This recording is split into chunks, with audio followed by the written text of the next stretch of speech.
Hi everyone, welcome back to Learn With Me. I'm Deborah Hanson, and today we're going to wrap up the Unit 2 review for AP World History. So there's two other videos on the channel that have the bigger themes of Unit 2 that are broken down for you, so to help you sort of understand the content. But now that you know the content, here's the reality. Knowing history does not automatically earn you points on the AP exam. Just because you're good in history doesn't mean you get the 5. You earn points by using history as evidence to support arguments. So in the final section, I'm going to show you exactly how to turn Unit 2 knowledge into FRQ and LEQ points. Because students who score high on AP World do one thing really well. They connect evidence to themes, not random facts, not memorized lists, not 4 gazillion different little tiny minute dates and people and everything else.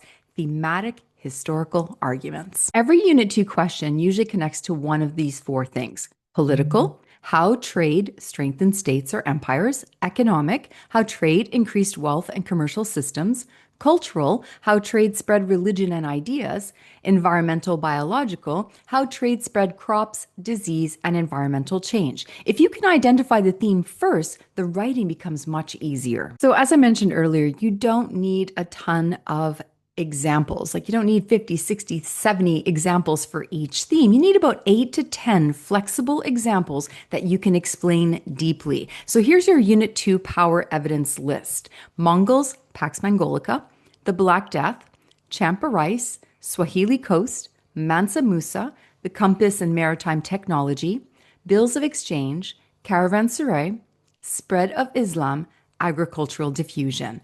If you can explain how and why each of these examples matter, you can answer just about any prompt the College Board's going to throw at you. So we're going to talk about how to write a strong FRQ with evidence. Now, when we say FRQ, we're talking about the SAQ, the LEQ, the DBQ, right? So we think about evidence, explanation, and how it connects to the theme. So here's an example prompt. Explain one effect of trade networks. Weak response would be the Black Death spread through the routes. That would pretty much earn you just about nothing. But here's a strong response. The expansion of Afro-Eurasian trade networks contributed to the spread of the Black Death, which caused massive population decline and economic disruption, demonstrating the biological consequences of increased connectivity. That's a strong response. That earns points because it used specific evidence, it explained the impact, and it connected to a theme. And when you're doing an LEQ or a DBQ thesis, for example, you think about your theme, your time period, and your argument. Here's an example for an LEQ thesis. Between 1200 and 1450, expanding trade networks increased economic integration and cultural diffusion while also spreading disease across Afro-Eurasia. Why does this work? Because it addresses the time period, shows multiple effects, and it creates complexity. Earning the complexity point is always a little tricky, but this is where you can really level up. And I do have some tricks on the DBQs, and I'll do a separate video where I tell you how to get happier because that's my whole system, but I will explain it on a different video.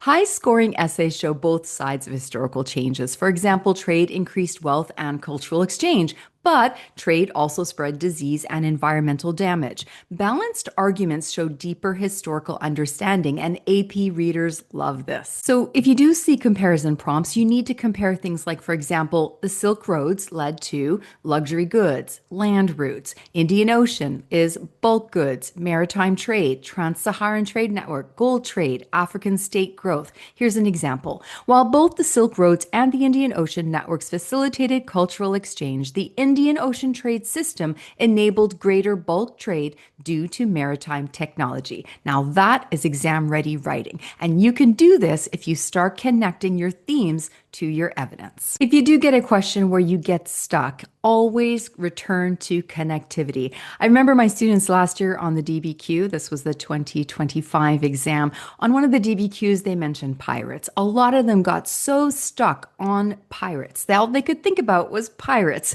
and they couldn't sort of focus on what the big theme was. And I told them after, what do we connect it to? What are you connecting? So you have to ask yourself, did the movement of people, goods, or ideas cause the change? And if yes, yes, you're probably answering the prompt correctly. So don't super hyper focus on one thing. Think of it as a big theme connected to evidence. Okay, so let's just wrap all of this up. The Unit 2, the main ideas you need to remember are: trade networks created economic growth. Trade spread religions and ideas.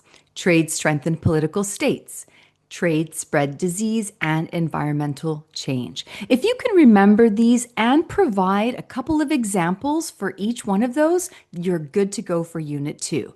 If this review helped you understand Unit 2 in a clear, exam-focused way, please make sure to hit that like and subscribe button for me. I really appreciate it. Also, drop me a comment telling me which units you're still struggling with. And if you have any questions, I'm so happy to answer. Check out my channel for the other unit reviews for AP World. I'll also be doing AP Human Geography, and I already have AP Psychology, but I'm going to be fixing those up a little bit as well. So hopefully you found it helpful. Thank you so much for listening. See you next time.